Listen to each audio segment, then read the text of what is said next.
presentes. Ya se están sumando, veo, a la sala a todos los participantes. Les agradezco por sus palabras de agradecimiento, porque pueden todos observar de que efectivamente están participando y están aprendiendo, que es el objetivo de este diplomado, ¿no?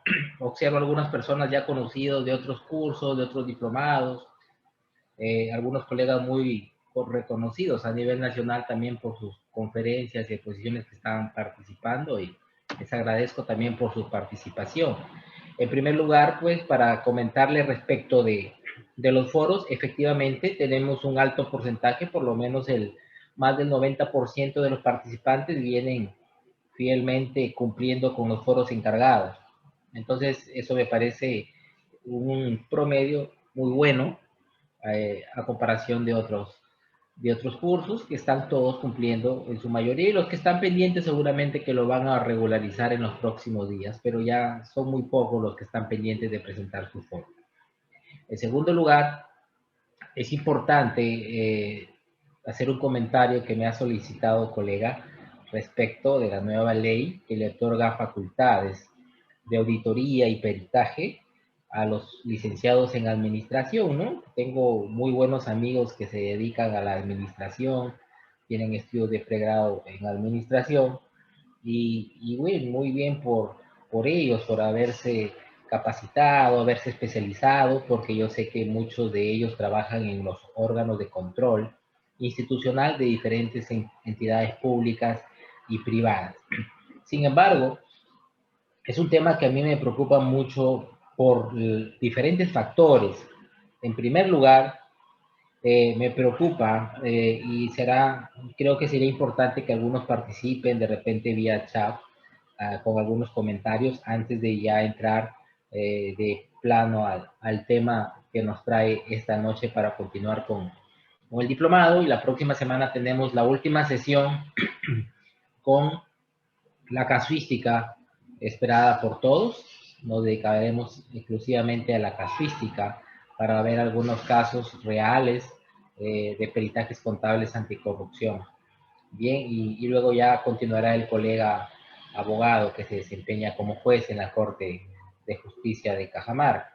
Entonces, en principio, uno de los principales factores que me preocupan de esta nueva ley que otorga facultades a los licenciados en administración, no por menospreciar en ningún momento a los colegas licenciados en administración, pero vamos al hecho de la disciplina de la administración como una carrera de pregrado. Los estudios de pregrado tienen un perfil, tienen un currículo profesional, tienen un currículo de estudios que, bueno, por la autonomía de las universidades en el Perú, tienen un currículum diversificado, un currículum variado, un currículo que no está estandarizado por la autonomía que tienen efectivamente las universidades a nivel nacional e inclusive a nivel internacional. En este sentido, no encontraremos un plan de estudios y un currículo de estudios exactamente igual en todas las universidades en el Perú para los licenciados en administración, como tampoco ocurre para la carrera de contabilidad, ¿no? Por ejemplo, hay algunas universidades que titulan como contador público con mención en auditoría, por ejemplo, con mención en finanzas. Es decir, existen ciertas características que varían.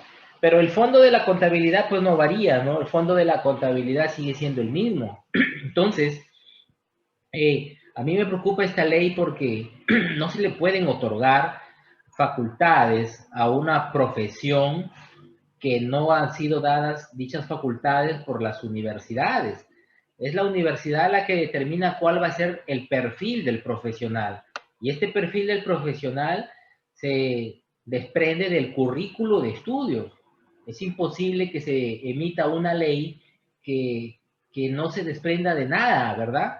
Si no, mañana pues todos los títulos profesionales van a desprenderse de una ley y no del currículo de estudios de la universidad que lo prepara al licenciado en administración o al contador público para que cumpla un perfil y se desempeñe en las diferentes áreas de la especialidad de la contabilidad.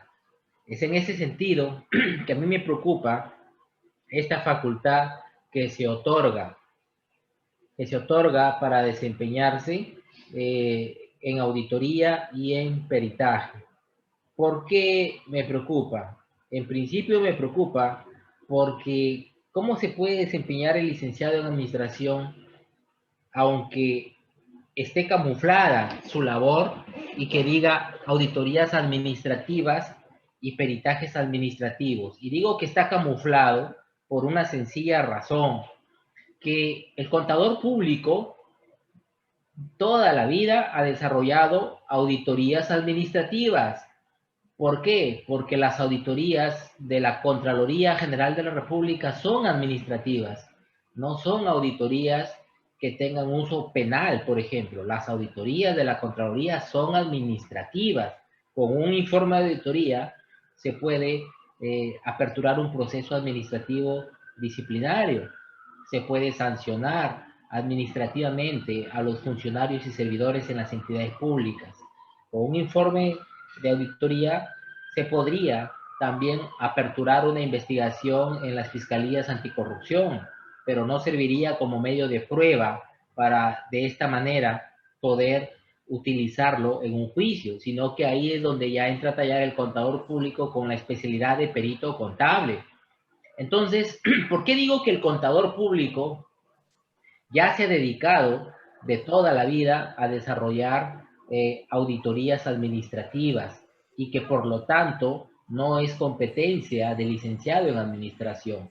Porque el contador público en principio tiene una formación de pregrado por el currículo de estudios general que está preparado en temas contables, en temas financieros, en temas matemáticos, en temas de administración. Llevamos varios cursos de administración, ¿verdad? En temas de economía, entre otros, ¿verdad? Estadística, por ejemplo. Es decir, tenemos un currículo de estudios muy diversificado a diferencia de otras profesiones. Por eso tenemos nosotros, colegas, la suerte de haber estudiado contabilidad, porque tenemos una carrera profesional bien multidisciplinaria con respecto a los cursos que hemos desempeñado. Podemos gerenciar las organizaciones, por ejemplo, porque es parte de nuestro currículo de estudios.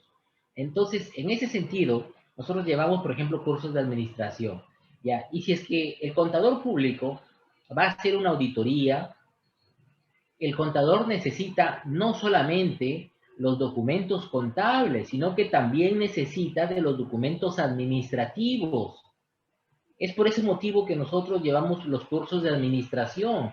En un curso de pregrado, donde nosotros estudiamos un curso de administración 1, por ejemplo, y nos enseñan, perdón, a evaluar el manual de organización y funciones, el reglamento de organización y funciones, que ahora se denominan manuales de operaciones.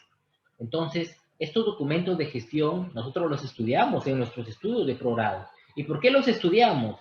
Porque el perfil nos señala de que nosotros vamos a desarrollar auditorías administrativas. Entonces, estas auditorías que son administrativas, ¿en qué consisten? Que nosotros evaluamos documentos contables, instrumentos financieros, documentos administrativos, hacemos todo un proceso de evaluación administrativa y a qué llega la conclusión en un informe de auditoría, por citar primero los informes de auditoría, luego los informes periciales. Entonces, ¿en qué concluye hoy en día un informe de auditoría de cumplimiento, por ejemplo, de la Contraloría General de la República? Concluye en determinar el monto cuantitativo del perjuicio económico. Es decir, que un contador público especializado en auditoría no podría determinar el monto del perjuicio económico si previamente no ha evaluado los documentos contables administrativos. A eso yo señalo de que el perito contable, el auditor gubernamental en la Contraloría, tiene esa diversidad de especializaciones en los estudios de progrado, porque para poder en un informe de auditoría determinar el monto del perjuicio económico, necesita evaluar tanto documentos contables como administrativos. Entonces, yo señalo, digamos, ahora ya tenemos claro que el contador público, como auditor, digamos, de la Contraloría General de la República, emite sus informes de auditoría luego de una revisión contable y administrativa. Evalúa la documentación administrativa, evalúa la documentación contable, evalúa inclusive el marco legal contable, el marco legal administrativo y llega a sus conclusiones a la determinación de un perjuicio económico, porque tiene esa capacidad, porque ha estudiado tanto contabilidad como administración, hemos llevado inclusive cursos de derecho, ¿verdad? Entonces, vamos ahora al plano de licenciado en administración. Obviamente que sí puede hacer un seguimiento de los documentos de gestión administrativos, pero cuando tenga que determinar el monto del perjuicio económico en una auditoría gubernamental para la Contraloría, debe hacer cálculos, debe hacer evaluaciones matemáticas, que es competencia plenamente del contador público, porque el contador tiene una formación de contabilidad, de finanzas, de derecho y una formación administrativa también. Pero sin embargo, vamos al campo de la administración y son muy limitados. En este sentido, ellos pueden hacer una evaluación de los documentos de gestión administrativa, pero cómo llegan al monto del perjuicio económico para calcular penalidades, para calcular intereses, es decir, los documentos, la capacitación o la preparación contable, que es competencia plenamente del contador público, no puede ser de esa manera usurpada por el campo de la administración. Es por ese motivo que yo no estoy conforme con esa aprobación de esta nueva ley que le otorga las facultades para emitir opinión respecto de auditorías y de peritajes. En el campo del peritaje, entonces, es imposible que esta ley señale que el licenciado en administración pueda hacer auditorías administrativas, porque las auditorías ya son administrativas, pero llevan a la determinación de un perjuicio económico, de un monto, de cálculos, de procedimientos matemáticos, para lo cual el licenciado en administración no tiene la formación de pregrado que corresponde y que sí la tiene el contador público. Ahora, en el campo del peritaje contable, sucede algo similar, y es que también en el campo del peritaje hay que evaluar tanto documentos contables como documentos administrativos, pero en conclusión el peritaje contable determina si hubo o no hubo perjuicio económico, y ese perjuicio económico tiene que ser cuantificable. Si no es cuantificable, entonces no puedo decir que hay perjuicio económico. En consecuencia, como un licenciado de administración va a hacer un peritaje, por más que le pongan entre comillas la denominación de administrativo, si va a tener que necesaria y obligatoriamente concluir en su supuesto informe de peritaje administrativo en la determinación del monto del perjuicio económico. Entonces, no encaja, no tiene la doctrina, la ley para poder emitir una opinión de esa naturaleza. Esa es mi opinión, colega, sobre la cual el Comité Nacional, el Comité Técnico Nacional de Peritaje Contable, que tengo el honor de presidir, el día de mañana está emitiendo un pronunciamiento que me han solicitado para pronunciarme efectivamente sobre esta ley. Me informan que el señor decano Rogelio ya se encuentra en la sala. Doy pase, colega. ¿Cómo están con todos? No sé si me escuchan, por favor. Sí, lo escuchamos, claro. Sí, lo escuchamos. Adelante, Ok, Rogelio, buenas noches. bueno, en primer lugar, muy buenas noches con todos los participantes. Colega Alexis, buenas noches. Bueno, sí, el día lunes hemos tomado conocimiento de esa ley 30060, que bueno, lo que está haciendo, entre otras cosas, es un poquito ordenar a la profesión de la administración, hacer que para ejercer la profesión de administrador, bueno, sean colegiados y estén habilitados tal como lo habíamos logrado nosotros los contadores hace mucho tiempo. Pero lo que está prácticamente un poquito incomodando a la profesión contable es lo que estaba explicando el colega Alexis. Por otro lado, bueno, nosotros no estamos de acuerdo con el pronunciamiento que había hecho bueno, un comité supuestamente de contabilidad y finanzas, en el sentido que también un poco estaba criticando el accionar de la Junta y le estaba dando algunos calificativos. En primer lugar, colegas, todos los que están presentes en la sala, hasta el día de hoy no se ha pronunciado ni un solo colegio regional o departamental del Colegio de Contadores.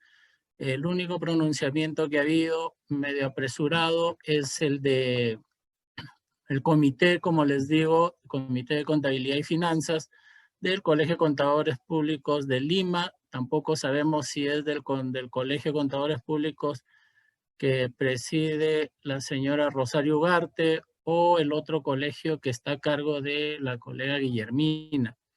El mismo día, lunes, nosotros a través de la Junta hemos generado documentos solicitando pues una opinión, porque el pronunciamiento que tenemos que sacar, en todo caso nosotros como Junta, debe ser en base pues a opiniones bastante técnicas. En lugar, hemos pedido al asesor legal de la Junta para que lo revise desde el punto de vista legal esa ley. Luego hemos conversado con el presidente del Comité Técnico Nacional Permanente, el colega Jorge Velasco, y también hemos ya solicitado la opinión técnica tanto del Comité Técnico Nacional de Peritos como del Comité Técnico Nacional de Auditoría. Y entonces estamos a la espera precisamente de esos dos informes que darían lugar pues a que la Junta emita ya un pronunciamiento que previamente, bueno, ha sido consensuado o ha sido ya recibido de precisamente los comités que tienen que ver con este atropello que está causando esta ley 30060, ¿no? Este sábado también nosotros como Junta hemos convocado asamblea y ahí vamos a estar todos los decanos que pertenecen a la Junta de Decanos. Bueno, están casi todos los colegios departamentales, a excepción de Lima y de Lambayeque. Y entonces ahí ya con los informes de ambos comités técnicos nacionales, nosotros estaremos ya en condiciones como Junta de emitir un pronunciamiento de acuerdo a lo que están observando muchos colegas. Durante toda la semana me han llamado muchos colegas y lo que yo les he pedido es que antes de revisar el pronunciamiento, revisemos la ley, tal como ustedes lo están haciendo acá, partiendo de revisar la norma legal para nosotros poder emitir una opinión. Y eso es lo que está haciendo la Junta en estos momentos, ¿no? No como lo que dice ese pronunciamiento que somos generadores de división o que somos un ente netamente burocrático, ¿no? Que eso, bueno, rechazamos definitivamente y de acuerdo al documento que ha circulado por redes, por último, no desconocemos quiénes son las personas que están detrás de ese pronunciamiento, no tiene firmas, no tiene nada, solo un membrete y algunos nombres de algunos colegas, ¿no? Eso está haciendo, colegas, yo estoy acá para informar y yo creo que, bueno, con lo que ha adelantado el colega Alexis el día de hoy, lo escuché casi en la parte final, él ya va a remitir su informe y bueno, y eso es lo que se va a tener en cuenta. Como dice el dicho, pues, zapatero a tu zapato, y acá los que tienen que pronunciarse o informarnos precisamente son los especialistas en lo que estamos siendo prácticamente vulnerados, ¿no? Peritaje y auditoría, considerando de que, como ya lo he dicho en otras ocasiones, en este año se ha elegido los comités técnicos nacionales, pero sobre la base de las competencias que deben de tener cada colega para poder integrar los comités técnicos nacionales. Y es así que tenemos pues a especialistas en cada uno de los comités, especialistas a nivel nacional, ¿no? Como ya se ha dicho también, más del 90% son de los colegios departamentales, los que están integrando por esta gestión los comités técnicos nacionales. Así que vamos a pronunciarnos de todas maneras, pero no nos estamos apresurando en hacerlo, sino queremos hacerlo con fundamentos y estamos esperando que los especialistas precisamente nos alcancen sus informes para luego hacer el pronunciamiento que la Junta tenga que hacerlo, ¿no? Esa es lo que tenía que informarles el día de hoy, colegas, al respecto de la ley 30060. Gracias. Ok, colega, muchas gracias. Buenas noches. Creo que continuamos con nuestra sesión, doctor Benítez.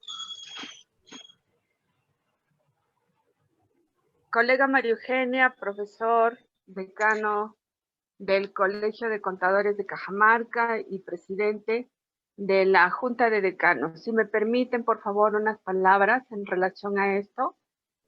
Justamente, gracias por su tiempo y a todos los de sala. Soy Mari Sánchez Linares, del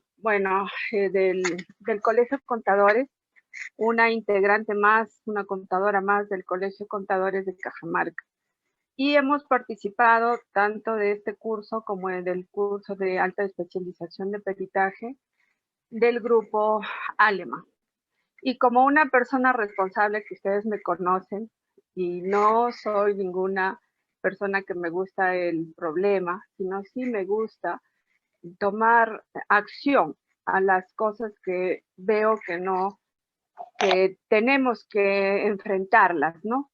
Y en ese sentido, sí, yo veía que en los otros años, antes del ejercicio de Aparicio también, la Junta de Decanos, lamentablemente, desde que ya terminó su gestión el doctor Chumán, ha venido siendo una institución muy pasiva y nuestro gremio de contadores prácticamente está siendo rezagado y eso es lo que lamentamos como contadores, ¿no? Saludo la proactividad de nuestro decano del Colegio de Contadores, ahora presidente de la Junta de Decanos, que ya están haciendo algo por nuestra profesión. Esa era el temor que teníamos nosotros, que no se pronuncien, que no haya un estudio adecuado para que haya pues una verdadera defensa de nuestra profesión. Y ahora entiendo, confío y sé que van a ir hasta las últimas consecuencias, hasta en el Congreso si es posible, para que este tipo de leyes, que si bien es cierto, lo disfrazan inicialmente con una, que les digo, delimitación de sus funciones de los administradores, pero por ahí ingresan ya una pastillita donde ya lo camuflan muy suavemente la inmersión a nuestra carrera, a la especialización de peritos, ¿no?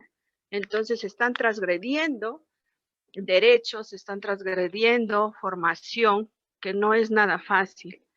Y bueno, solamente eso para decirles que sí, yo iba a hacer un pronunciamiento, que teníamos 104 firmas ya listas para poder elevarlas, primero a nuestros colegios, como corresponde, ¿no? Solicitarles que hagan acción. Y luego, si ya no nos hacían caso en los colegios departamentales, subir pues directamente a la Junta de Decanos y luego ya a otras instancias. Pero viendo que ya se está tomando las acciones correspondientes y debidamente que corresponde, como es analizar y estar bien estudiado por parte de los asesores jurídicos, entonces nosotros esperamos pues y damos los votos para que realmente salga triunfante esta nueva acción que todos desde nuestros sitios, desde las bases, nosotros estamos apoyando para cualquier actividad que el Colegio de Contadores de Cajamarca, la Junta de Decanos, nos convoque. Muchas gracias por su atención. Gracias, colega Mari. Justo para informar también, para complementar un poco, durante todos estos meses, desde enero, la Junta tiene varios pronunciamientos en materia tributaria. Inclusive hemos llegado ya hasta el Tribunal Fiscal con algunos pronunciamientos y casos que han venido ya desde el año pasado. Creo que ahora lo que está cambiando un poco es de que estamos tratando de darle un enfoque un poco más técnico. Somos profesionales, Junta de Decanos, Colegio de Contadores, departamentales, creo que somos profesionales bastante técnicos y tenemos pues colegas que de verdad nos están ayudando. En este caso, los comités técnicos nacionales vemos de que verdaderamente ahora están asumiendo el rol, porque teníamos la información de que anteriormente como que era una forma de repente de tener un currículum, de decir yo pertenezco al Comité Técnico Nacional de, no sé, de tributa, de tributación, de NIF, pero a veces la producción era casi nula. Pero ahora de verdad estamos muy contentos. La forma como se está trabajando a través de los comités técnicos nacionales, liderados por el colega también Jorge de Velasco, que es el presidente del Comité Técnico Nacional Permanente, y de todos los presidentes de los comités técnicos nacionales en las diferentes pues, especialidades de la contabilidad. De verdad estamos muy contentos por el trabajo que están haciendo y sentimos pues no ese respaldo que de los verdaderos técnicos, de los verdaderos especialistas para defender a la profesión y sobre todo desarrollarnos, ¿no? De seguir desarrollándonos, seguir manteniéndonos precisamente a la vanguardia y al tanto de los nuevos cambios y también de lo que se nos viene en el futuro. Por eso es que felicito al colega Alexis, que, bueno, mañana como presidente él está enviando ese informe y esperamos también la misma reacción o el mismo cumplimiento del Comité Técnicos de Auditores. Esa es nuestra función y bueno, y estamos tratando ahí de convocar, de gestionar las cosas para que puedan pues hacerse. Ya tenemos un plan estratégico inclusive. Hace muchos años nos dicen que, bueno, por lo general hasta ahora yo tengo la información de que no ha habido nunca un plan estratégico en la Junta de Decanos y ahora tenemos un plan estratégico que también ha sido gracias al esfuerzo de todos los comités técnicos nacionales. Por eso yo me siento muy contento y también transmito a todos ustedes, colegas, de que nos sintamos pues respaldados por nuestros comités técnicos nacionales y como dijo la colega Mari, en cualquier problema recurramos a ellos. Si lo pueden hacer directamente no hay ningún problema y si no a través de la Junta y como le digo una vez más, la Junta tiene esa política, por lo menos en mi presidencia, de zapatero a tu zapato, ¿no? Y los especialistas deben de tocar siempre los temas que les corresponden a la especialidad. Una vez más, gracias a todos ustedes y bueno, sigamos creo con el diplomado y tengan muy buenas noches todos. Gracias por escucharme. Muchas gracias, colega Rogelio. Y sí, ya para terminar con algunas palabras sobre este tema, agradecerle a usted y a los colegas organizadores porque han tenido a bien dar un espacio inicial a este diplomado de esta noche para comentar un tema que nos atañe a todos los colegas de la profesión contable, independientemente de que sean auditores o no, independientemente de que sean peritos o no. Somos contadores públicos, hemos pasado 5 años por la universidad siguiendo un currículo de estudio, siguiendo un perfil profesional, posteriormente siguiendo algunas especializaciones, sobre todo sobre la cual se está tocando, que es la auditoría y el peritaje. Y no se puede maquillar una ley disfrazada de funciones administrativas cuando ya la función de la auditoría y del peritaje son administrativas, pero que tienen que necesaria y obligatoriamente culminar con la determinación del monto cuantitativo del perjuicio económico, y para eso es necesario determinar normas, no solamente normas administrativas, sino también considerar normas contables. Es así como usted bien lo dijo, el día de mañana yo ya me estoy pronunciando al respecto, y usted tiene toda la razón, es muy apresurado emitir un pronunciamiento. Todos quisiéramos pronunciarnos de manera inmediata, porque este tema nos toca a todos en la profesión contable, pero tenemos que ser bien mesurados en el tema y hacer una evaluación plena de todo el marco legal, del marco administrativo, del marco normativo contable, que conlleve a dar un pronunciamiento netamente técnico para poder salir adelante con la profesión contable, que siempre es primero en auditoría, siempre es primero en peritaje, y no hay ninguna otra profesión hasta el día de hoy que yo conozca que pueda haber desempeñado esta labor. Y una ley mañana no va a salir diciendo que los abogados pueden hacer peritajes de auditoría y peritajes netamente contables, ¿no? O sea, ninguna ley puede usurpar las funciones de una carrera profesional que ha pasado por un currículum de estudios de 5 años, ¿no? Yo, a mi punto de vista, pienso que esta ley está siendo, ha salido a la luz para salvaguardar a los informes de la Contraloría General de la República. No lo puedo asegurar, pero mi punto de vista es, por mi experiencia en el campo de la auditoría y del peritaje, ocurre que cuando un peritaje llega al Poder Judicial, y esto sí es parte del tema del diplomado, cuando un perito, por ejemplo, tiene que sustentar un peritaje en un juicio, ¿verdad? O un contador especialista en auditoría es invitado a un juicio anticorrupción como testigo para que explique un informe de auditoría, el Código Penal respecto de la especialidad es muy claro al señalar la idoneidad. Por ejemplo, si yo, Alexis Benítez, me presento a una audiencia de un juicio penal, lo primero que me preguntan los abogados, el juez, es ¿cuántos años de experiencia tengo como perito? ¿Cuántos peritajes contables he desempeñado en mi experiencia profesional? Es en este sentido que yo tengo como contador público todas las armas para poderme defender y acreditar la idoneidad, ¿verdad?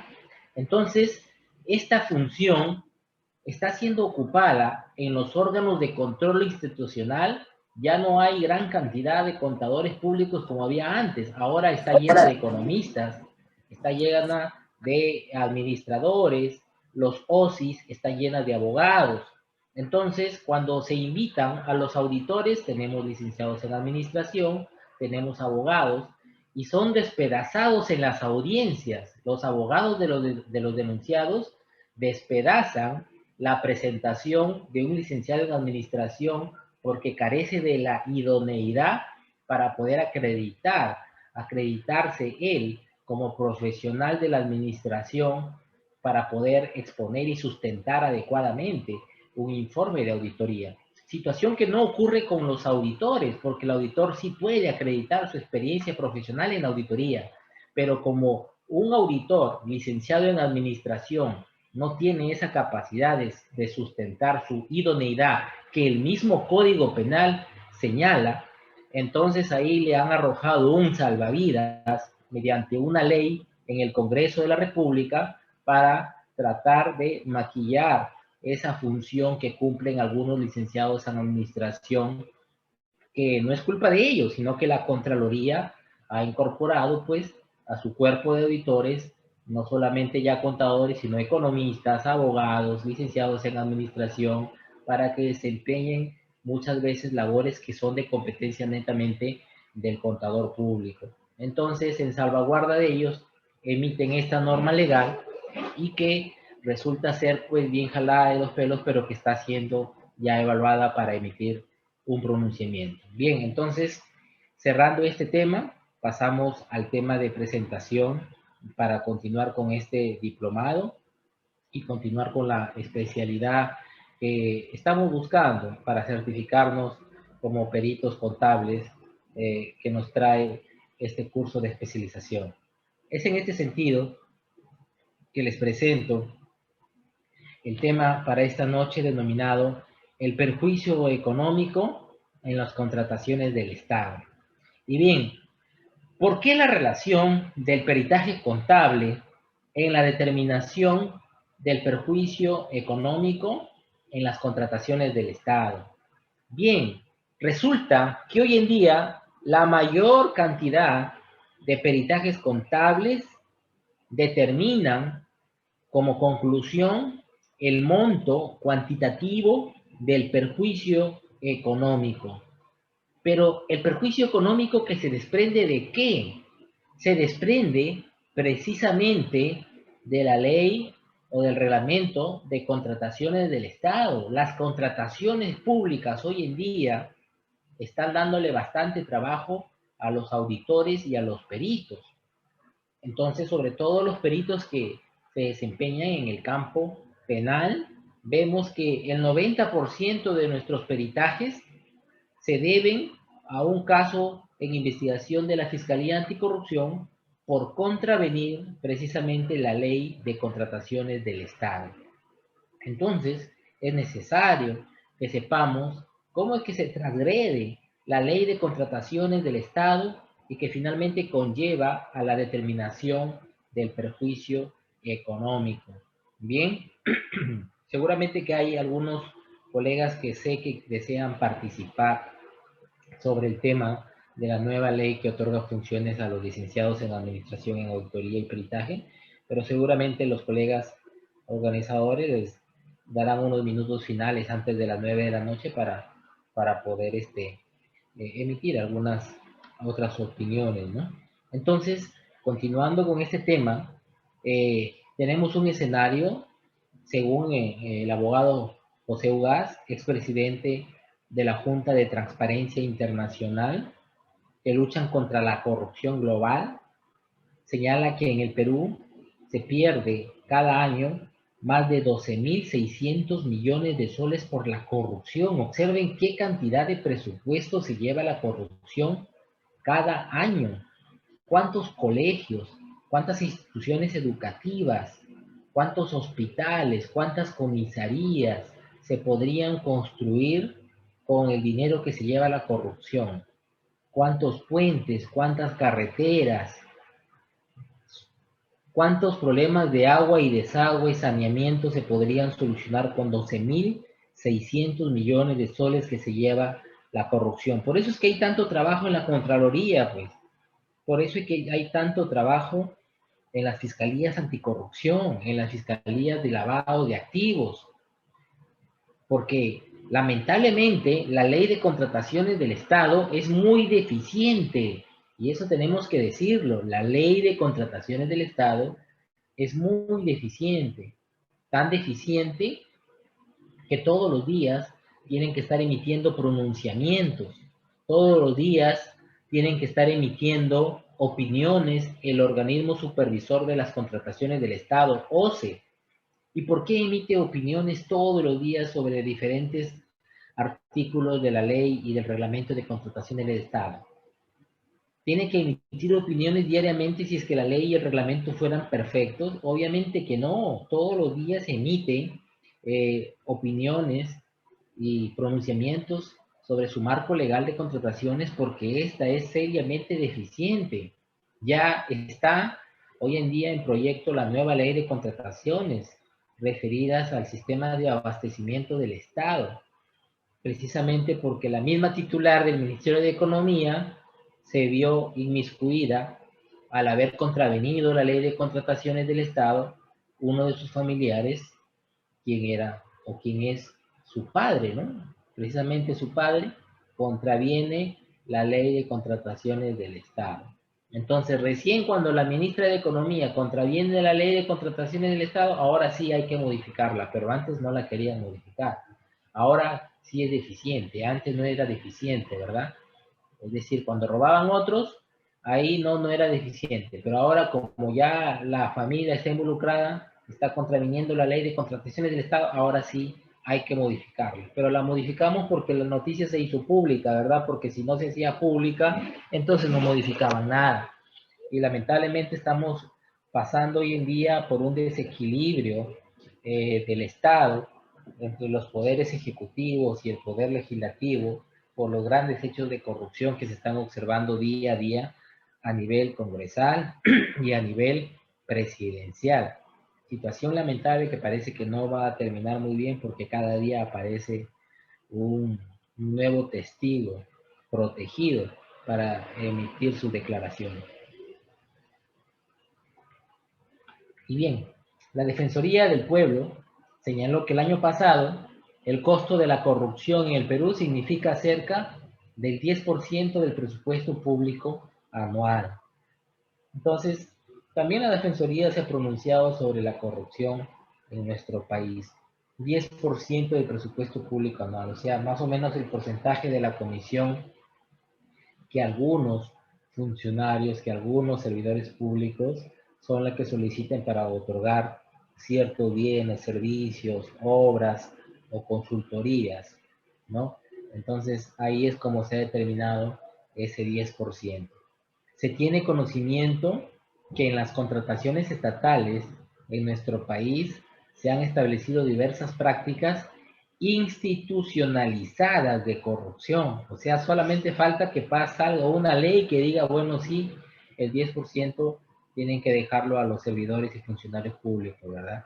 Solamente falta que haya una norma escrita, que haya una directiva, porque en la práctica es lamentable que esto ocurre de manera muy frecuente. Estimándose que representan aproximadamente el 10% del monto total de las contrataciones valoradas para el presente año, ¿no?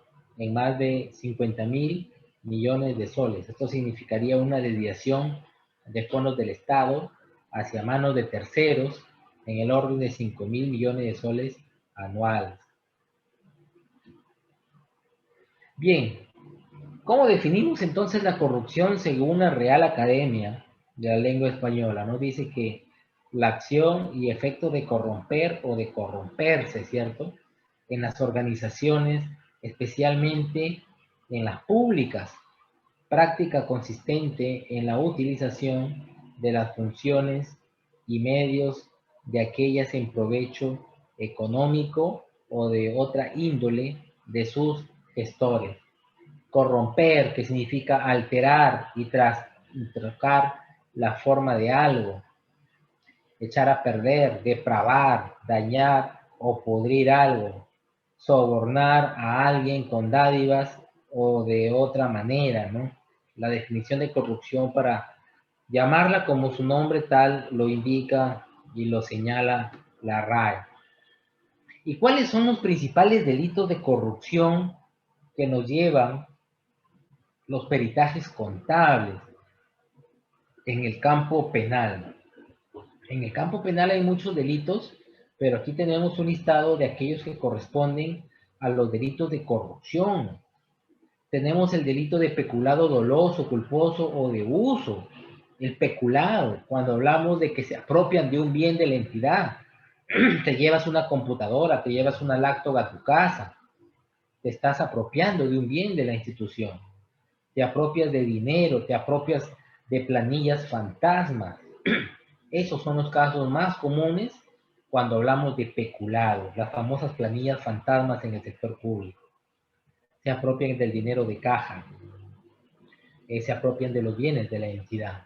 Hechos más comunes en los delitos de peculado. Los delitos de colusión simple y agravada, que son aquellos delitos donde existe una concertación entre funcionarios o servidores públicos, ¿ya? Entonces, donde estos funcionarios o servidores concertan con el proveedor o contratista para de esta manera llevar a cabo la defraudación al Estado. Entonces, estos delitos de colusión son necesarios la prueba pericial, Resulta que aquí el fiscal anticorrupción solicita la prueba pericial casi siempre. Es casi seguro que si hay una denuncia de colusión, se debe estar solicitando una pericia contable, porque seguramente se dirigió un proceso de contrataciones en el marco de la ley de contrataciones del Estado. Y es probable que, por ejemplo, los servidores públicos dirijan los procedimientos de selección para que resulte ganador un determinado contratista. Ahí es cuando están previamente concertando y se configura el delito de colusión, que puede ser simple o agravado. El delito, muy conocido por los contadores públicos, como por ejemplo la malversación de fondos. La malversación de fondos, que tiene dos características primordiales y que el perito contable debe tener mucho cuidado para poder con su informe ser un apoyo a la justicia, porque si no hay una buena coordinación y si no hay una buena calificación del delito de malversación de fondos, se puede terminar cayendo el caso. Es un caso muy técnico determinar el delito de malversación de fondos y es obligatorio, a mi punto de vista es obligatorio un peritaje contable para poder determinar y calificar el delito de malversación de fondos, que como les decía, tiene dos características fundamentales, que para que se pueda calificar el delito de malversación de fondos, el perito contable debe pronunciarse en su informe señalando dos puntos. El primer punto, logra demostrar el perito contable de que se han modificado las metas presupuestarias, que se llevaron el presupuesto de una meta a otra meta. Entonces está malversando porque los fondos estaban destinados para un fin y terminaron en otra finalidad. Entonces, ese es un punto, pero solamente es uno y no es suficiente para poder calificar el delito de malversación de fondos. Si eso sería lo único que hiciera el perito, entonces es casi seguro que el caso se va a caer. ¿Cuál es el siguiente punto?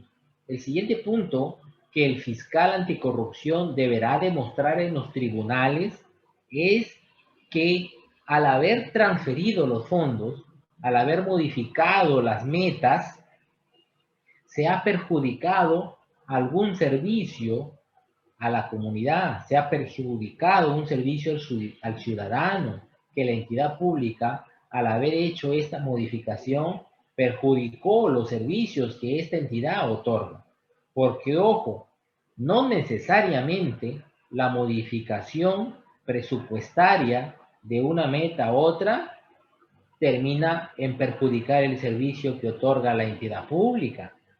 Si es que no perjudica el servicio, a pesar de que se modifica el presupuesto, entonces no hay delito, y eso ya hay mucha jurisprudencia al respecto. No perjudicar el servicio, a pesar de que modificaste el presupuesto, que no estaba destinado para esa finalidad, no califica como delito de malversación de fondos. Se tiene que demostrar de que se perjudicó el servicio en la institución, y la suma de ambos puntos, de que se perjudicó el servicio y de que se modificaron los presupuestos, entonces recién ahí, a la suma de ambos, podemos decir de que existe el delito de malversación de fondos. Bien sustentado, seguramente que el fiscal anticorrupción va a tener mucho éxito al respecto. Otro delito de corrupción y que no necesariamente conlleva a la determinación de un perjuicio económico a través de un peritaje contable es el delito de cohecho activo, que podría ser que, por ejemplo, le pagan a un policía, ¿no? Le pagan a un policía una cantidad de dinero, estás cometiendo el delito de cohecho, pero eso no significa de que vas a tener que realizar un peritaje contable para eso, ¿no? Entonces no es un caso donde comúnmente exista una prueba pericial. Podría haber, pero no es un caso común. El delito de concusión también es un delito de corrupción, pero es muy difícil, que se lleva a cabo una pericia contable en este delito de corrupción denominado concusión, donde, por ejemplo, un alcalde le promete una obra a un proveedor y a través de la cual, de dicha promesa, le solicita una cantidad de dinero. Entonces, prometer un servicio o un bien público, entonces estaría calificando para el delito de concusión. El cohecho pasivo, también poniendo el caso cuando se le paga a un policía de forma similar que no necesita de una pericia contable. La negociación incompatible o aprovechamiento indebido del cargo. Algunas veces aquí sí se necesita de la prueba pericial, quizás para descartar algún perjuicio económico al Estado. Pero ¿qué significa la negociación incompatible?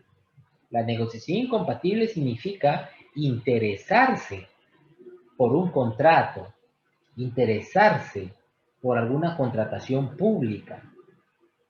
Y ese interés conlleva a beneficiar al funcionario, al servidor o a un tercero. Entonces, si yo sé que para este caso no debo aplicar el artículo 5 de la Ley de Contrataciones del Estado y lo termino aplicando cuando la ley lo prohibía, entonces estoy cometiendo el delito de negociación incompatible. O de repente tengo que comprar, no sé, tengo que comprar de forma regular y termino comprando por emergencia, cuando no corresponde comprar por emergencia, exonerando del procedimiento de contratación.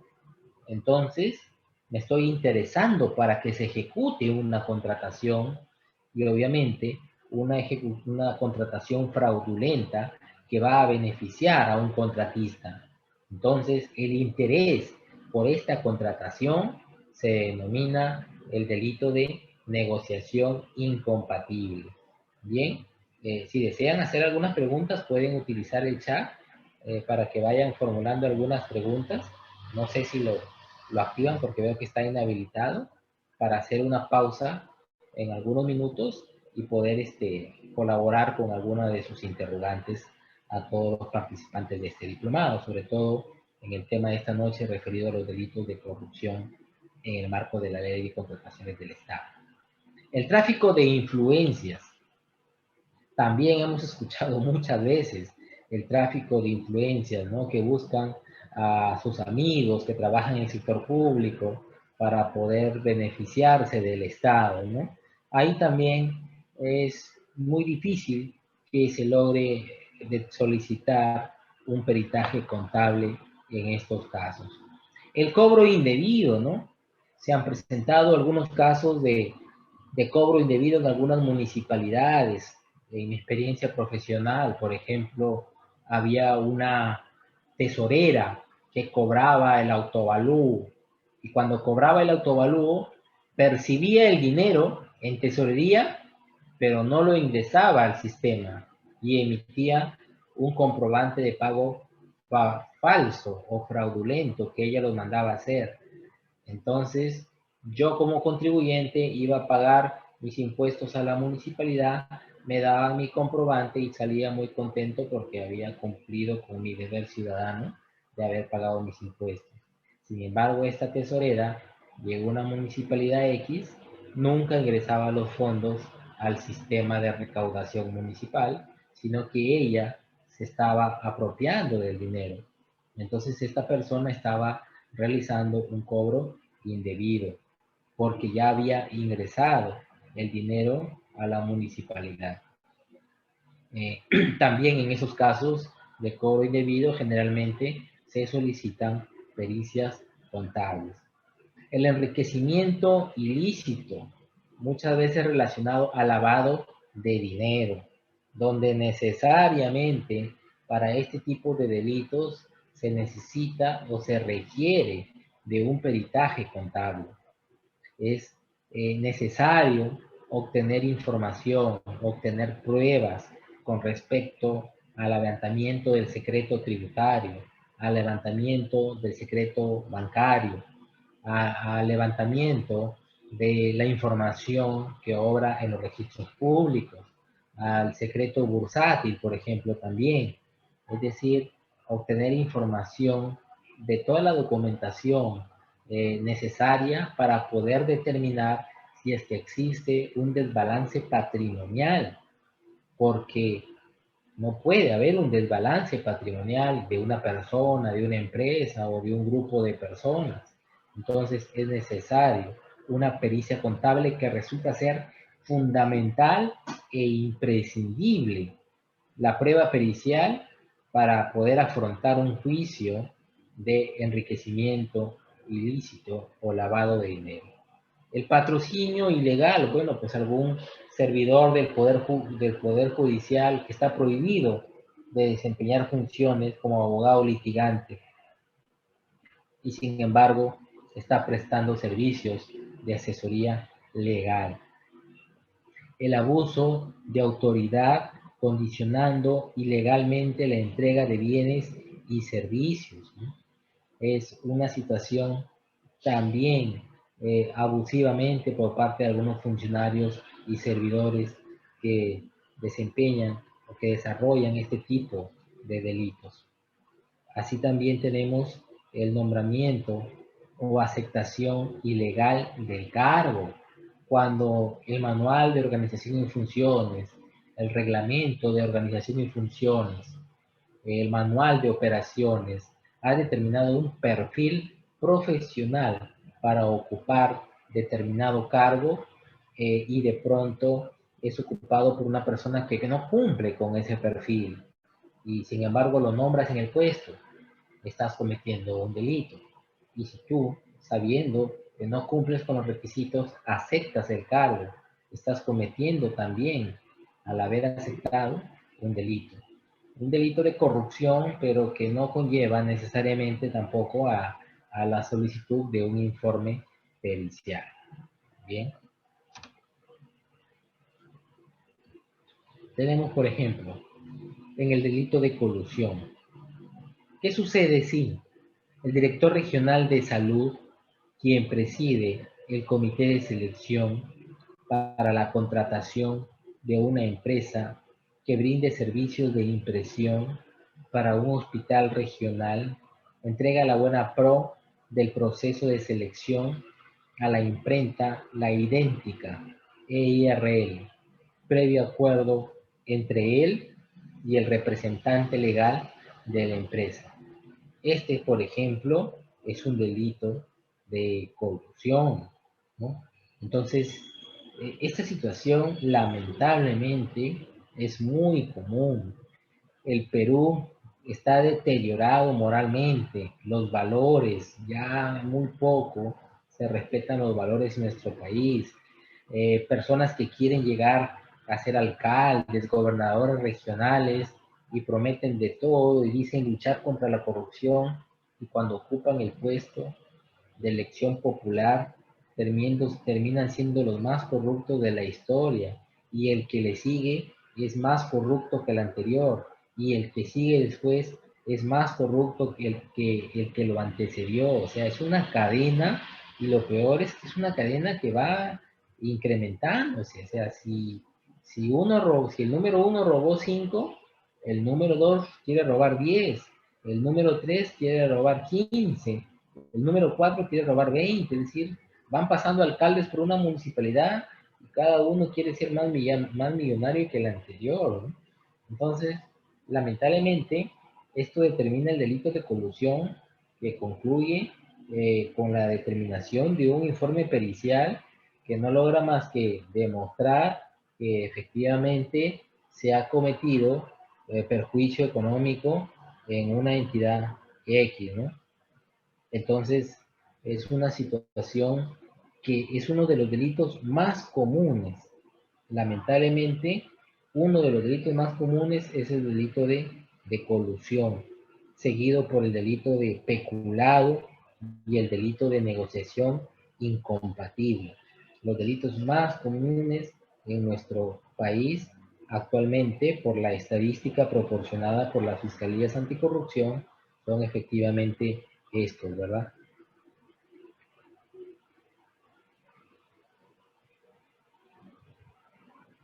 el aprovechamiento indebido, o también denominado como la negociación incompatible, quizás, ¿no? Entonces, este delito, el integrante del comité especial encargado de una licitación pública, por ejemplo, muestra su interés. Cuando observemos ese término interés, indefectiblemente nos estamos encontrando ante el delito de negociación incompatible o aprovechamiento indebido.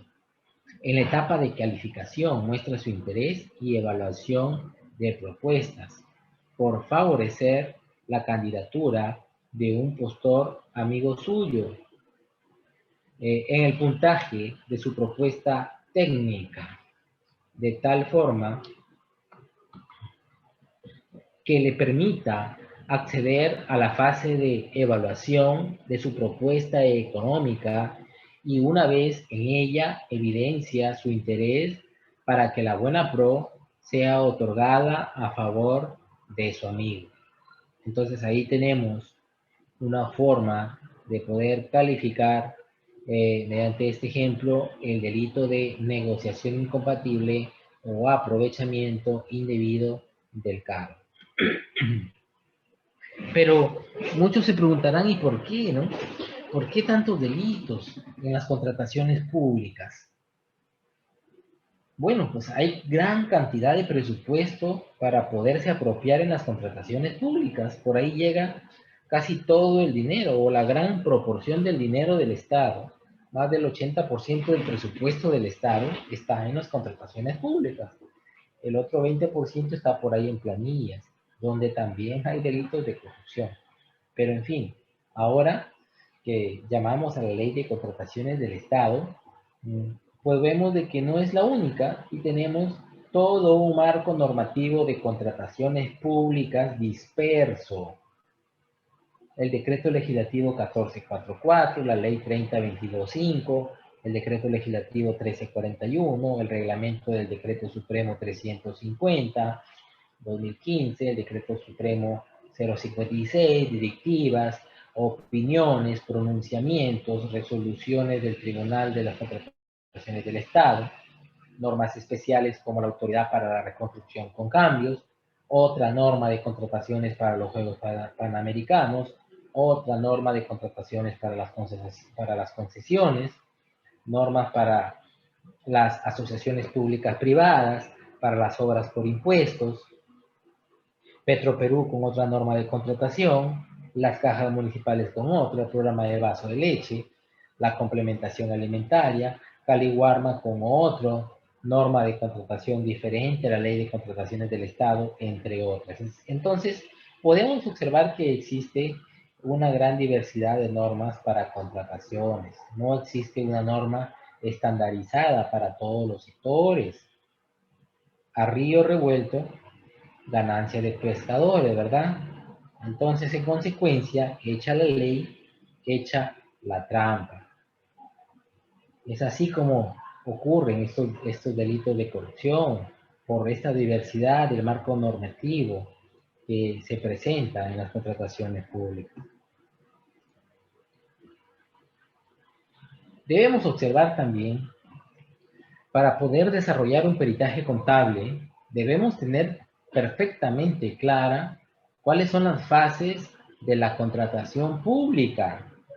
Entonces, en las contrataciones públicas tenemos tres fases: los actos preparatorios, el procedimiento de selección y la ejecución contractual.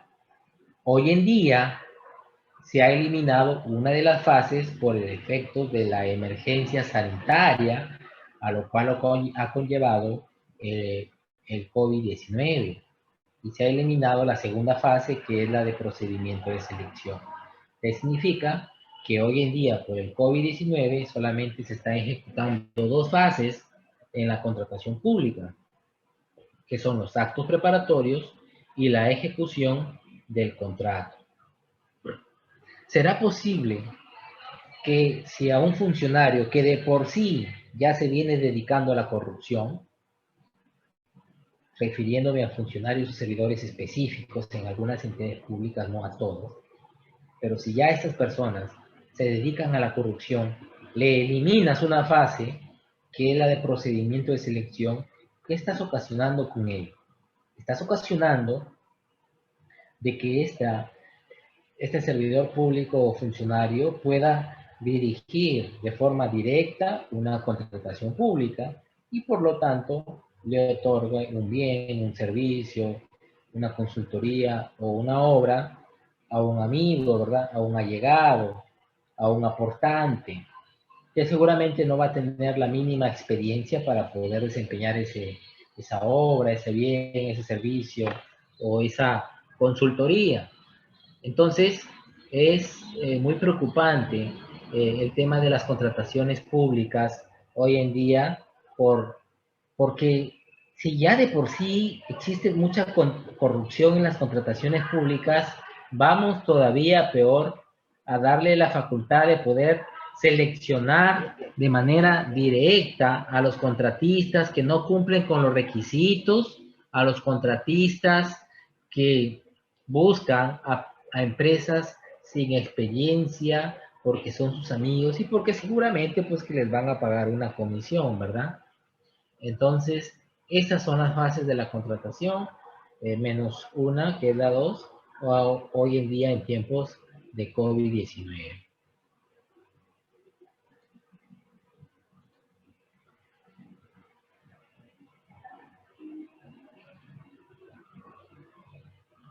Bien, para responder algunas preguntas que están realizando, hay una pregunta del colega Rubén que nos dice: ¿la dispersión de normas puede afectar el resultado del peritaje, no obstante su objetividad? No, yo no iba exactamente a ese punto. Yo iba a que la dispersión de normas conlleva a que haya serie de deficiencias en su aplicación y hace más susceptible la corrupción en las entidades del Estado. Obviamente que cuando eso llega al campo penal, el perito contable, al momento de hacer su examen pericial, buscará la norma aplicable para el sector en el cual ocurrieron los hechos de corrupción.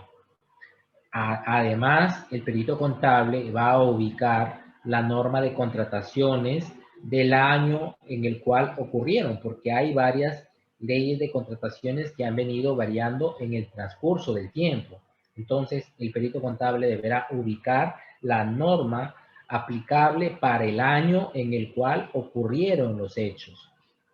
Entonces, es objetivo el peritaje porque va a señalar la norma, va a señalar el periodo en el cual ocurrió.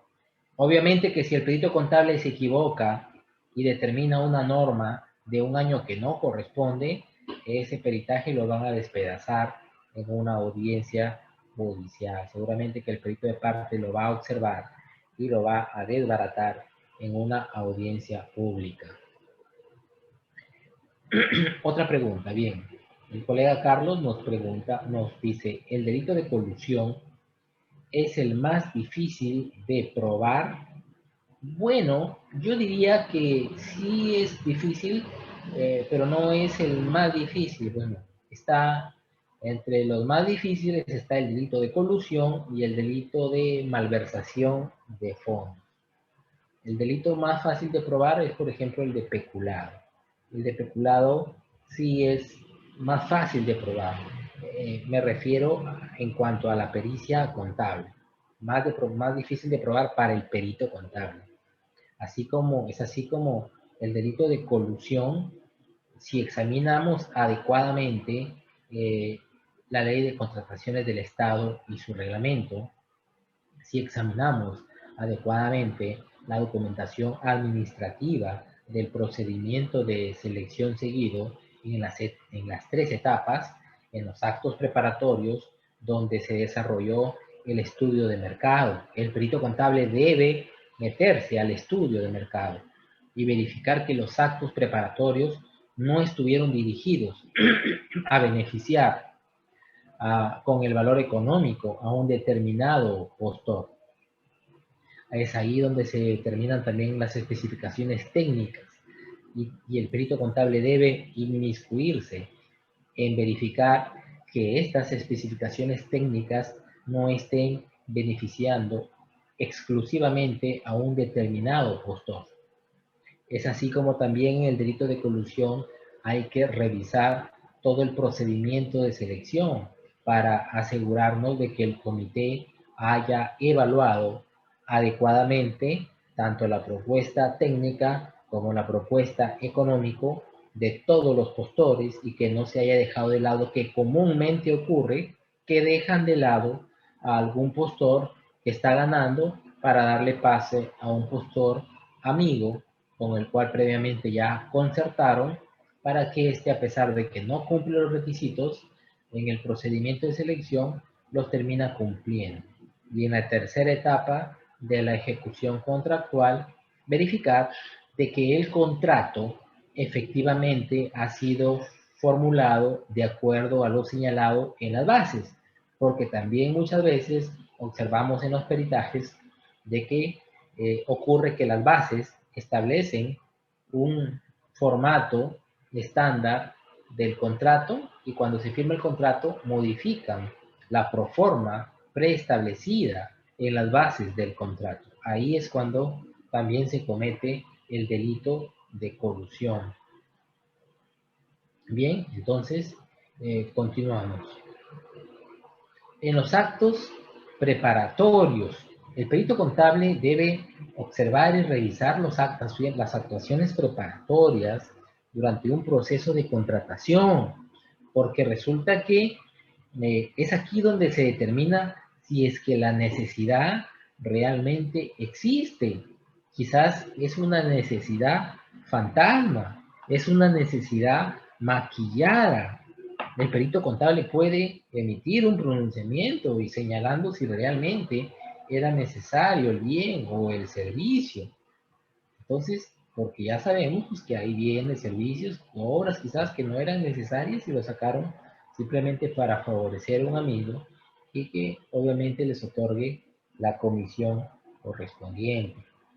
La elaboración de las especificaciones técnicas o términos de referencia o requerimientos técnicos mínimos, requisitos de calificación que deben, que muchas veces tienen candados para beneficiar con especificaciones técnicas muy específicas que solamente las puede cumplir un postor. Y al haber hecho ese candado, entonces ese va a ser el único postor que las cumple y como consecuencia solamente un postor va a resultar ganador. Entonces, el perito tiene que ser un observador de estas especificaciones técnicas o términos de referencia para poder observar si es que éstas están favoreciendo a un determinado postor, limitando así la pluralidad de postores, abrir el mercado a la libre competencia para que hayan mayor cantidad de postores y no por el contrario limitar la participación de postores. Porque, ¿qué pasa si yo limito la participación de los postores? Puede ocurrir que finalmente tenga un producto de mala calidad. Puede ocurrir de que el postor resulte ofreciendo un precio por encima del valor referencial, porque como sabe que es el único, entonces va a sobrevalorar su producto. Entonces, el perito debe ser bien minucioso en observar estos actos preparatorios.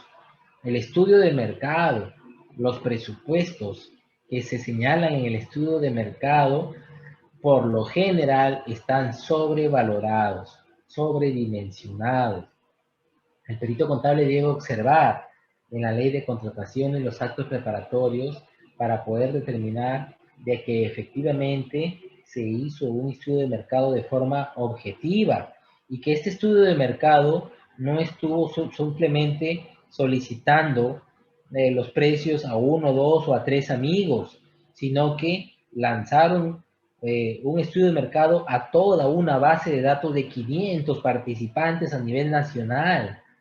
Yo pues, ¿qué hago solicitándole 3 cotizaciones a mis amigos cuando puedo hacer un estudio de mercado público donde puedo tener 500 cotizaciones? Y es así como se hace de forma transparente. Voy a tener cotizaciones de todo lugar, de toda calidad, de diferentes precios, y voy a poder ubicar el mejor precio para mi estudio de mercado y así no obtener presupuestos sobrevalorados. El perito contable debe ser minucioso en verificar el estudio de mercado correspondiente. La designación del comité de selección. La designación del comité de selección que busca beneficiar a un determinado postor, que la ley de contrataciones especifica claramente quiénes son o quiénes deben ser los integrantes del comité de selección. Por lo tanto, yo no puedo designar a dedo a la persona que se me venga en gana como miembro integrante del comité de selección, sino que debo tener mucho cuidado en cumplir con la ley de contrataciones respecto de este procedimiento. Si es que no se designa al comité de selección competente de acuerdo a la ley de contrataciones del Estado y paso por alto la ley de contrataciones del Estado, existe la gran probabilidad de que se esté cometiendo el delito de negociación incompatible. La elaboración de bases del procedimiento de selección, otro hecho dentro de los actos preparatorios donde se cometen delitos de corrupción, donde en las bases también se ponen candados, donde las bases van dirigidas a determinados postores. Entonces, estos son los actos preparatorios enmarcados en la Ley de Contrataciones del Estado, y que el perito contable debe tener pleno conocimiento. Hoy en día un perito contable que no maneje la ley de contrataciones del Estado para actos de corrupción, es muy probable que no logre evidenciar hechos como los que estamos manifestando.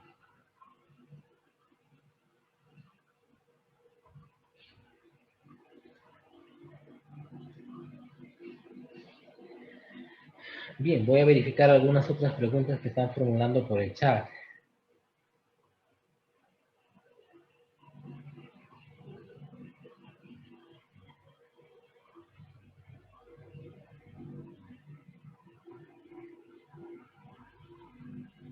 Bien, dice, por ejemplo, ¿cómo determinas la sobrevaloración en las contrataciones de bienes o servicios?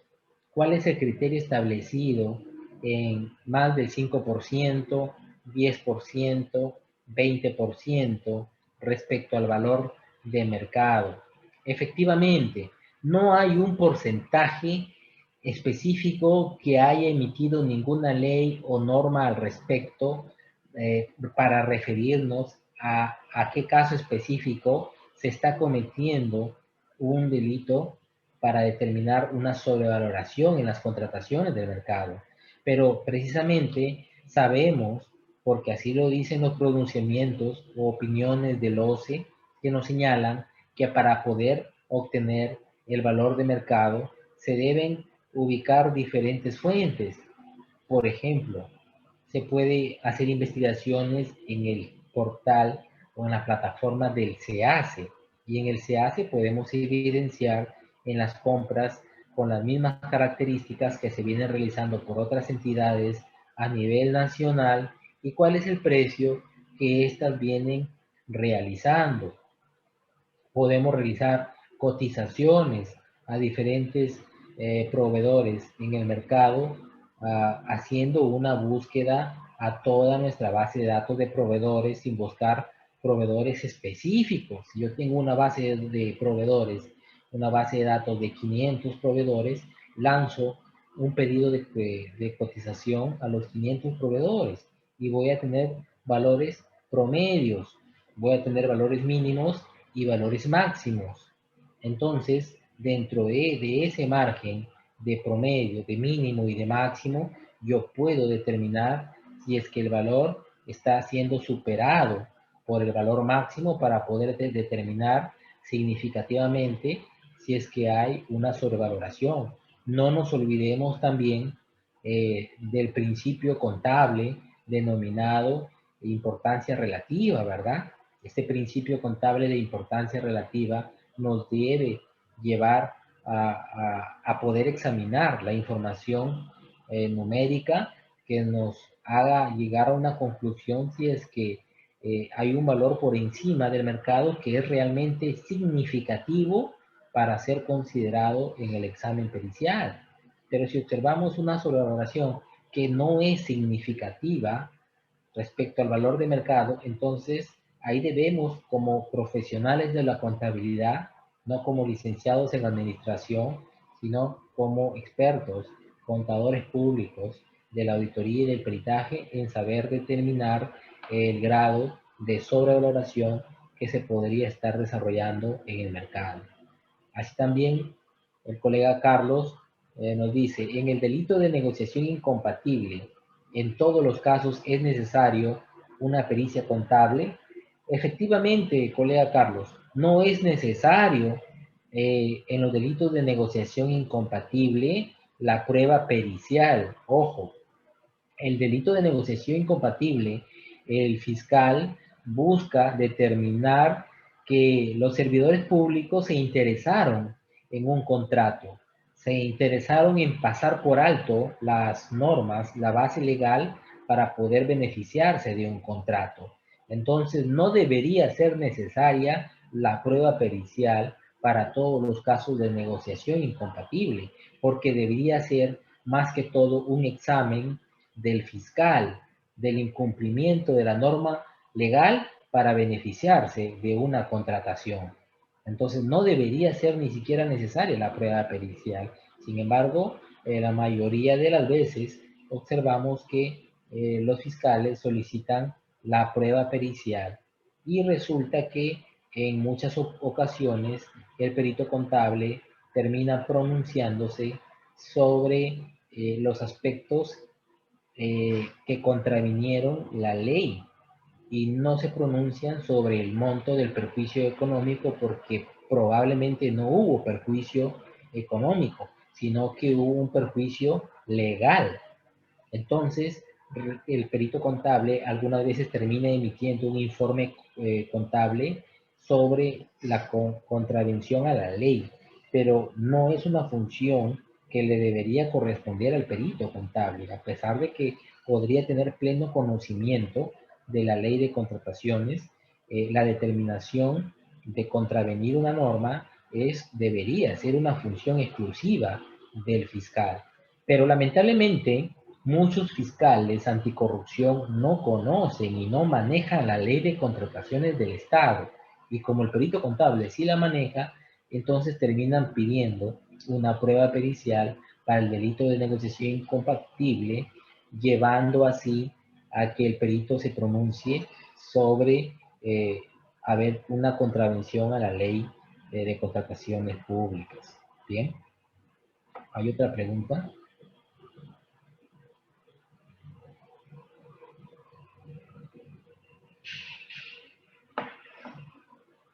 Sí, efectivamente, como lo pregunta una colega, se puede contratar expertos independientes para reemplazar al comité de selección inicialmente formado por personal de planta de una unidad ejecutora. Sí, ya el OCE se ha pronunciado al respecto y ha informado de que efectivamente sí se pueden contratar expertos independientes siempre y cuando cumplan el perfil de acuerdo al tipo de producto o bienes que se quieran contratar, ¿no? Si no cumple ese perfil, entonces tampoco podría ser válida dicha contratación. Bien, entonces continúo, luego vamos a seguir verificando las preguntas. En los procedimientos de selección que los peritos contables en los delitos de corrupción deben tener en cuenta, tenemos por ejemplo en la etapa de la convocatoria. En la convocatoria Bueno, hoy en día es electrónico, ¿no? Pero antes la convocatoria, el registro de participantes era manual, era presencial y contrataban delincuentes para que no permitan que los postores se acerquen a la institución pública a comprar las bases, por ejemplo. Situación que ya estaba superando todas las reglas permitidas para participar en un procedimiento de selección. Y bueno, ahora que se desarrolla de forma electrónica, se puede haber superado en parte o en algo estas etapas. La absolución de consultas y observaciones a las bases. Ese es un procedimiento enmarcado en las contrataciones públicas que permite hacer consultas y observaciones. ¿Y qué ocurre?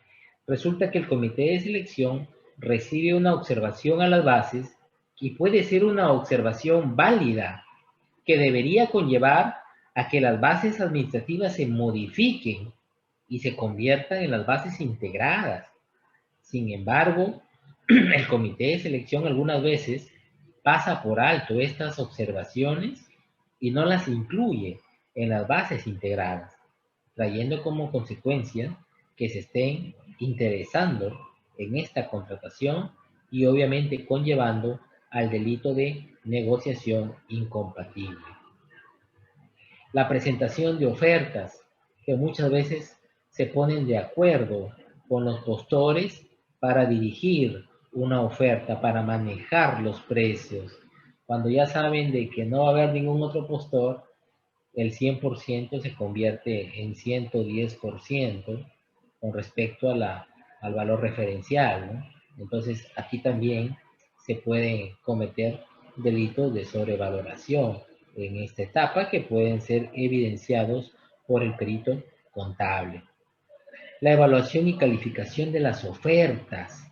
Muchos delitos de corrupción que se cometen en esta etapa de evaluación y calificación de ofertas. Es una etapa en la cual el comité de selección tiene que proceder a evaluar, tiene que proceder a calificar las ofertas técnicas y económicas. Y es aquí donde se dejan de lado ofertas realmente válidas, ofertas que están debidamente sustentadas de forma objetivas, pero que lamentablemente el comité de selección coludido deja pasar por alto y sacan de carrera a muchos postores que cumplían con los requisitos de calificación y para poderle otorgar la buena pro a sus postores preferidos. Y si es que no gana el postor preferido, ¿qué hacen? Declaran la nulidad de oficio, porque no ganó su postor, argumentando una serie de argucias para poder salir del proceso de selección y volver a convocar nuevamente hasta que gane su postor favorito. Entonces, el, el perito contable debe ser un gran conocedor experto de la ley de contrataciones del Estado, porque la infracción a la ley de contrataciones del Estado trae como consecuencia un perjuicio económico.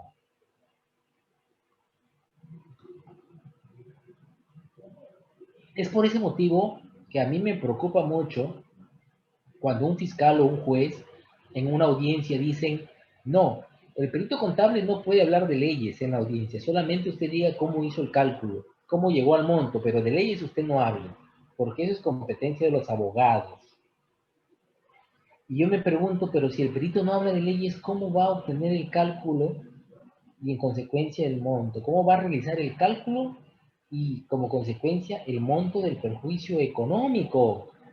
Si no ha evaluado la aplicabilidad correcta de la ley de contrataciones del Estado y su reglamento, ¿verdad?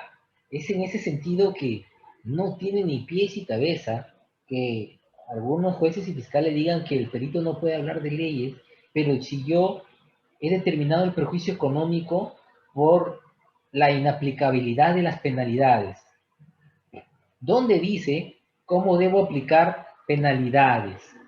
Eso lo dice la ley de contrataciones del Estado. La ley de contrataciones del Estado es la que nos señala cómo se deben aplicar correctamente las penalidades. Es por ese motivo que no habría forma de que el perito contable no hable de leyes en una audiencia judicial, porque necesita hablar de leyes para poder determinar de esa manera el perjuicio económico, ¿no? Es así como no estoy de acuerdo con esa razonabilidad. Bien, vamos con algunas preguntas.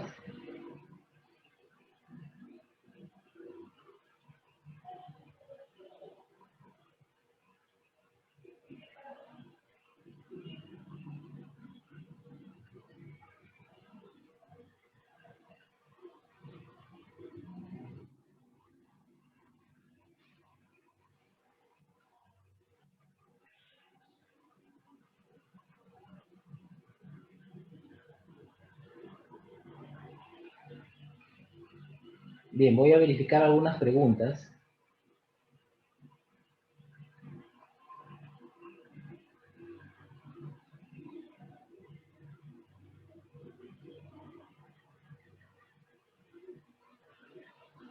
Nos dicen, en el concepto de perjuicio económico, ¿cómo debe aplicarse el concepto de materialidad?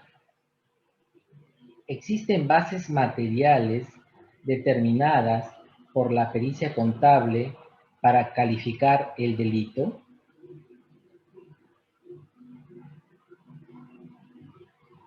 Bien, en esa pregunta lo que puedo decir es que el perito contable está prohibido de calificar el delito. El perito contable debe llegar a la determinación del perjuicio económico. No puede calificar el delito. Es en ese sentido como la materialidad está basado en la norma legal que se ha contravenido, y como consecuencia de esta contravención se procede a realizar el cálculo y a la determinación del monto del perjuicio económico.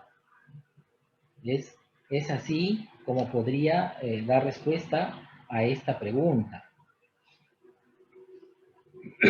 Bien, vamos a continuar. Luego vemos otras preguntas. Tenemos una herramienta en las contrataciones del Estado que es el SEACE.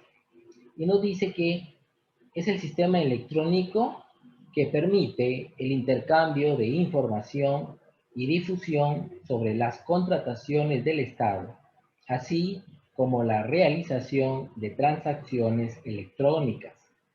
En el sistema electrónico de contrataciones del Estado se registran todos los documentos vinculados al proceso, incluyendo modificaciones contractuales, laudos, conciliaciones, entre otros.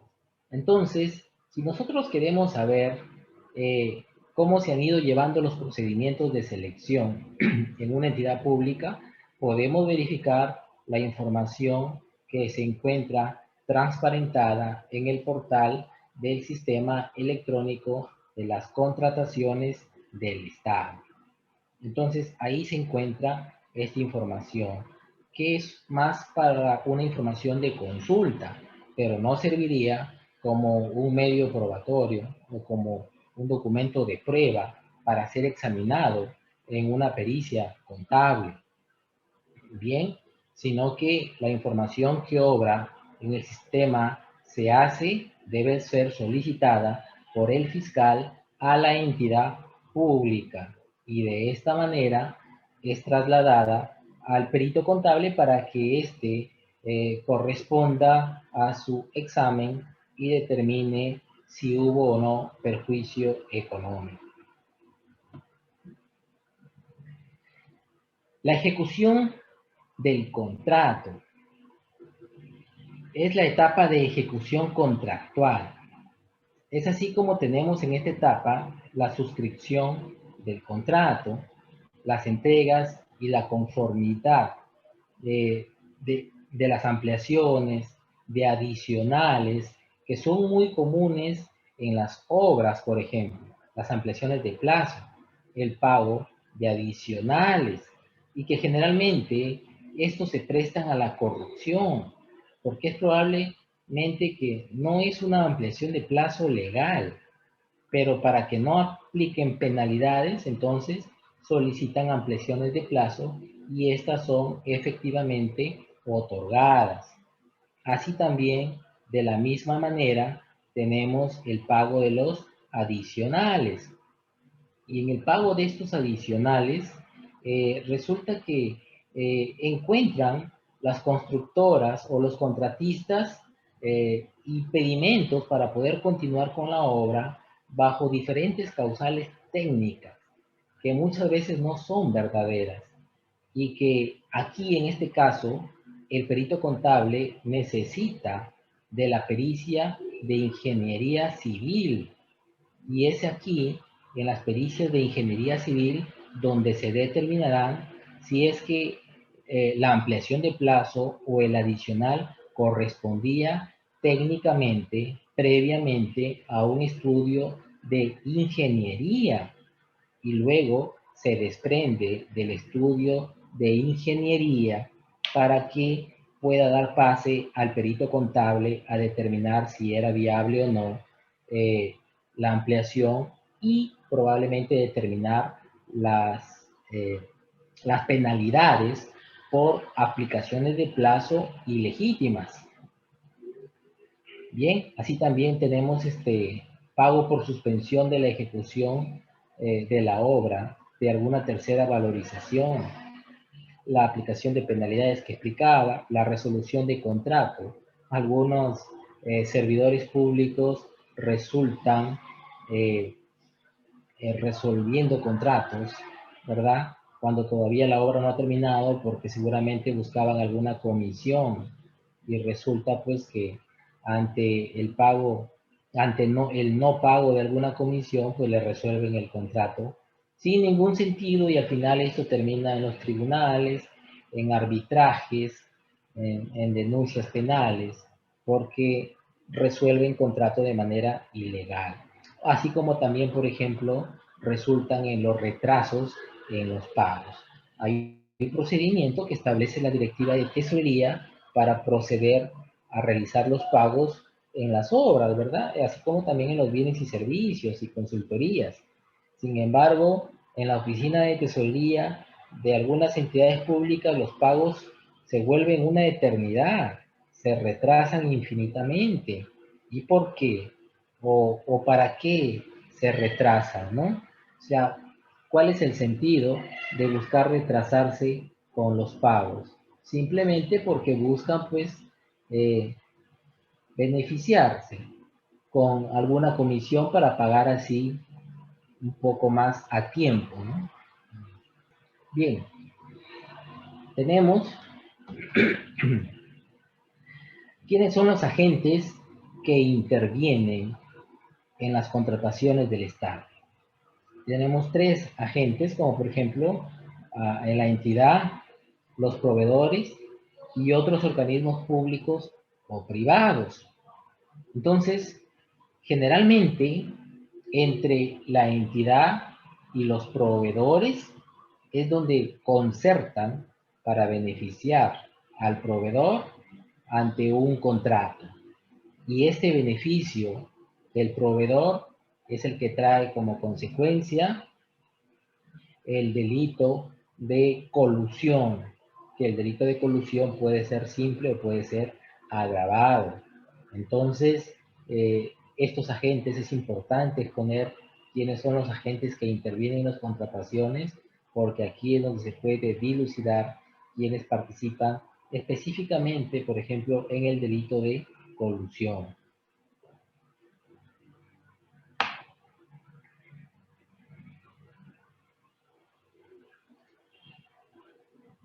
Bien, continúo con algunas preguntas para que no se me acumulen.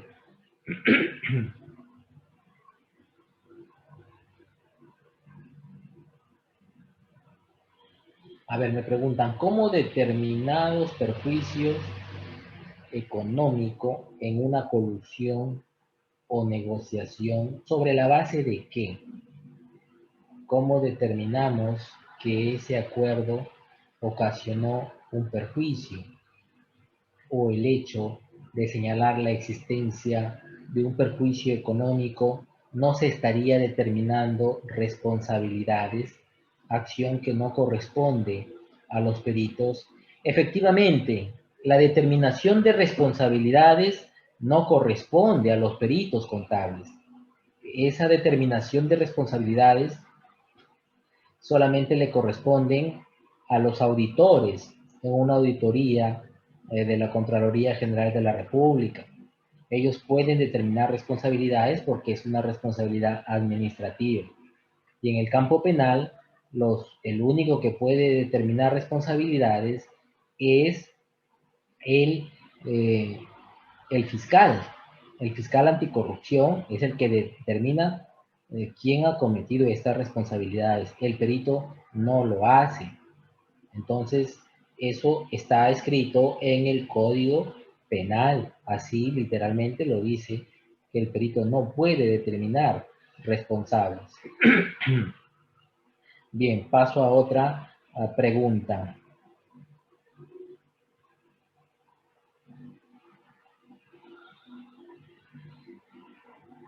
Dice, una entidad realizó un proceso por error de 200.000, cuando en realidad era de 100.000, y se adjudica a una empresa por el monto de 150.000. ¿Habría algún delito o qué sanción o qué sanciones recibe la entidad? Bueno, lo que pasa es que para poder responder esa pregunta necesito más hechos, necesito observar otros factores, otra documentación, ¿no? O sea, ¿por qué motivo? Dice simplemente que por error es, bueno, es muy subjetiva esa afirmación que por error se hizo por 200.000 cuando era 100.000 y de dónde sacaron ese presupuesto, ¿no? Un poco complicado poder emitir una opinión al respecto. Vamos a otra pregunta.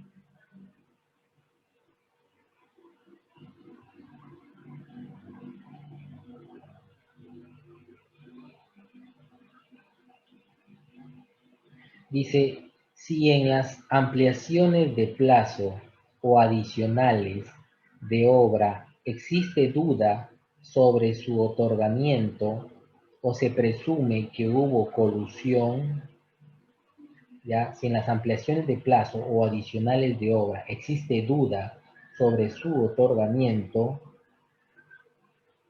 o se presume que hubo colusión, pero no existe pericia de ingeniería, preguntan, ¿se puede pedir una pericia contable para determinar un perjuicio a pesar de que no existe la pericia? Sí se puede, pero hay que tener todos los elementos probatorios. Si no hay pericia de ingeniería, el perito contable se va a pronunciar sobre hechos administrativos muy específicos, pero de ninguna manera se va a pronunciar sobre la ejecución en sí, propiamente de la obra, porque eso ya no es función del perito contable, esa es función del ingeniero civil como perito. Entonces, vale señalar que sí puede haber una pericia contable cuando no hay pericia de ingeniería, pero debemos tener mucho cuidado al momento de pronunciarnos como si fuéramos ingenieros, cuando en realidad pues no es nuestra función, ¿verdad?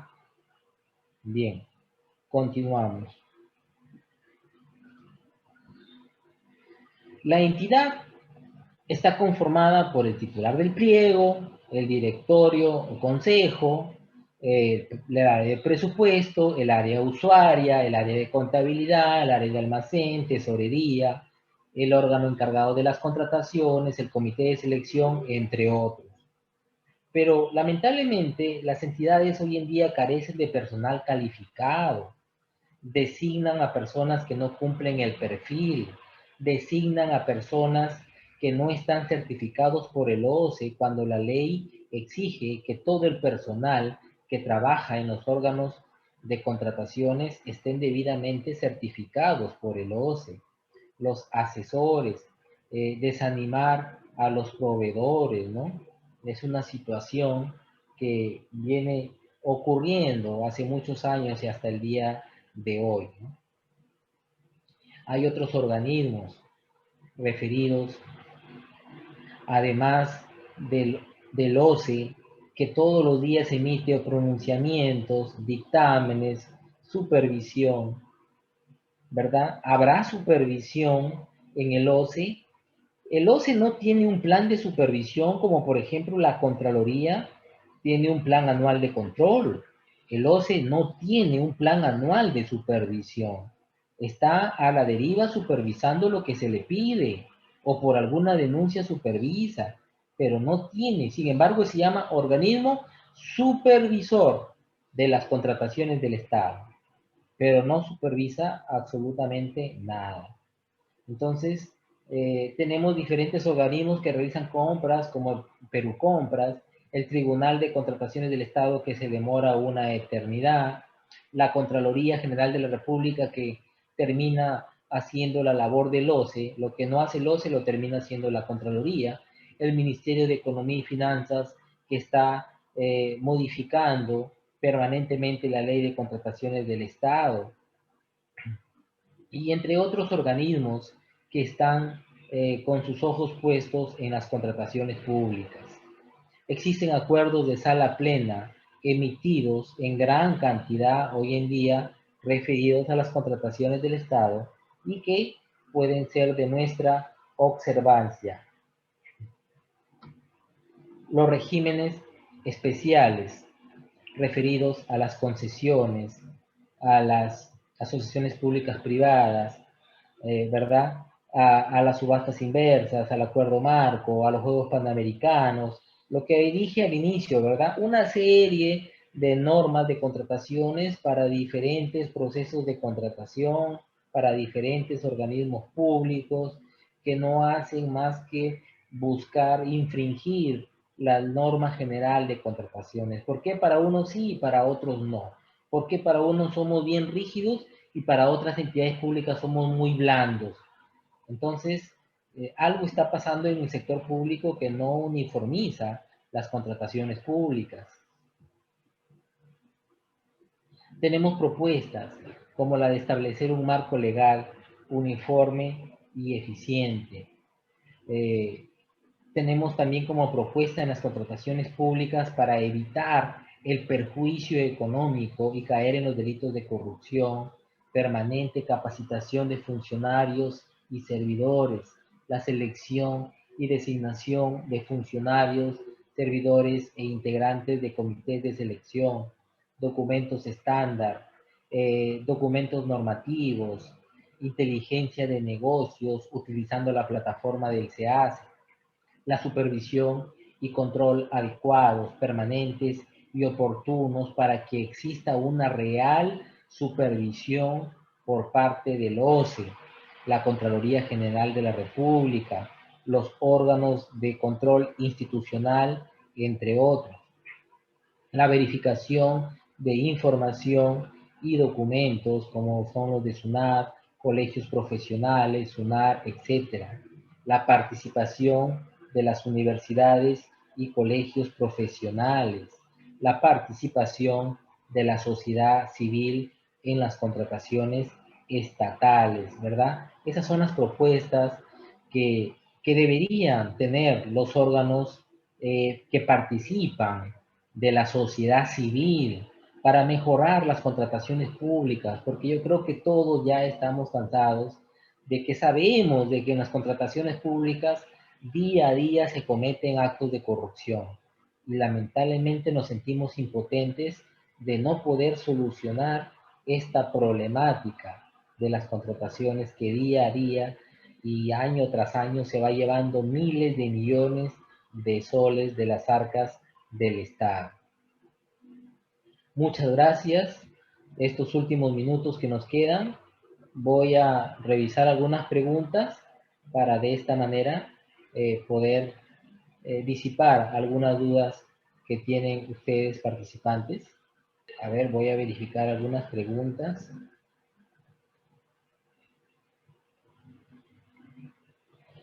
Dice, si el proceso judicial está basado en un informe de auditoría de la Contraloría, ¿se necesita del informe pericial?